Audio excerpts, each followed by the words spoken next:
नमस्कार दोस्तों। आज की कहानी है कि जब भी हम कोई भूल करते हैं तो हमें उसका प्रायश्चित जरूर करना चाहिए। एक बार भगवान विष्णु जी शेषनाग पर बैठे बैठे बोर हो गए और उन्होंने मन में धरती पर घूमने का विचार किया। वैसे भी उन्हें धरती पर आए कई साल बीत गए थे और वह अपनी यात्रा की तैयारी में लग गई। स्वामी को तैयार होता देखकर माँ लक्ष्मी ने पूछा, आज सुबह सुबह कहाँ जाने की तैयारी हो रही है? विष्णु जी ने कहा कि लक्ष्मी, मैं धरती लोक पर घूमने जा रहा हूँ। तो कुछ सोच समझकर माँ लक्ष्मी ने कहा कि हे देव, क्या मैं भी आपके साथ चल सकती हूँ? भगवान विष्णु ने 2 पल सोचा, फिर कहा, एक शर्त पर तुम मेरे साथ चल सकती हो। तुम धरती पर पहुंचकर उत्तर दिशा की ओर बिल्कुल मत देखना। लक्ष्मी माँ ने हाँ कहकर अपनी बात मनवा ली और सुबह सुबह माँ लक्ष्मी और भगवान विष्णु धरती पर पहुंच गए। अभी सूर्य देवता निकल ही रहे थे कि रात भर बरसात होकर हटी थी। चारों ओर हरियाली ही हरियाली थी। उसमें चारों ओर बहुत शांति थी और धरती बहुत ही सुंदर दिख रही थी।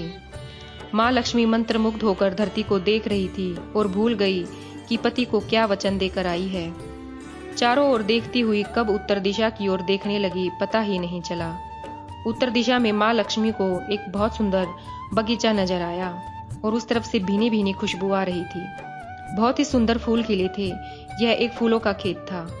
माँ लक्ष्मी बिना सोचे समझे खेत में गई और एक सुंदर सा फूल तोड़कर ले आई। जब माँ लक्ष्मी भगवान विष्णु के पास वापस आई तो भगवान विष्णु की आंखों में आंसू थे।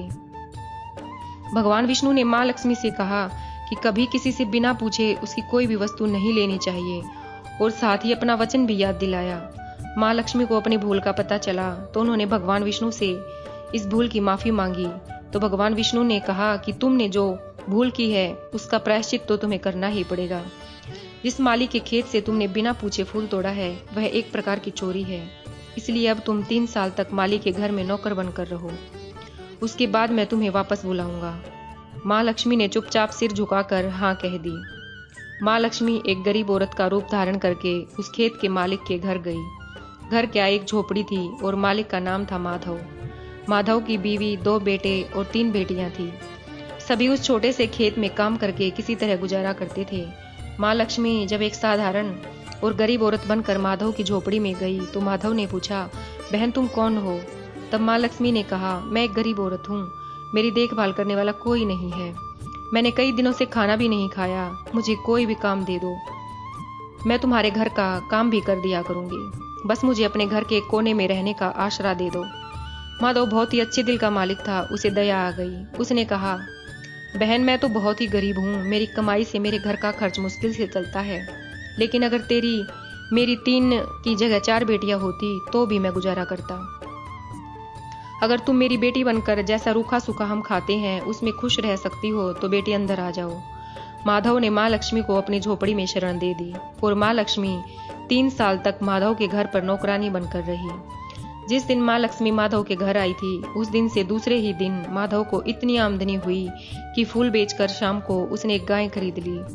धीरे धीरे माधव के पास काफी जमीन हो गई और सबने अच्छे अच्छे कपड़े भी बनवा लिए और एक बड़ा पक्का मकान भी बनवा लिया। बेटियों और बीवी ने गहने भी बनवा लिए। माधव हमेशा सोचता था कि मुझे यह सब इस महिला के आने के बाद मिला है। इसे बेटी के रूप में मेरी किस्मत में आना था। अब 3 साल बीत गए थे, लेकिन माँ लक्ष्मी अब भी घर में और खेतों में काम करती थी।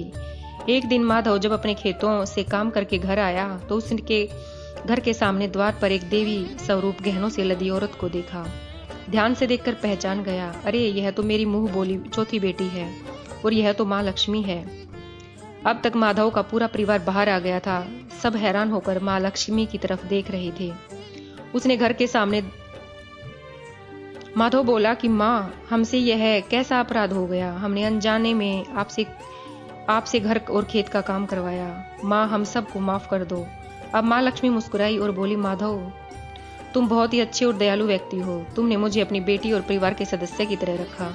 इसके बदले में मैं तुम्हें वरदान देती हूँ, तुम्हारे पास कभी भी खुशियों और धन की कमी नहीं रहेगी। तुम्हें सभी सुख मिलेंगे जिसके तुम हकदार हो। और फिर माँ अपने स्वामी के द्वारा भेजे गए रथ में बैठकर बैकुंठ चली गई। इस कहानी में माँ लक्ष्मी का संदेश है कि हमें बिना पूछे किसी की भी कोई वस्तु नहीं लेनी चाहिए।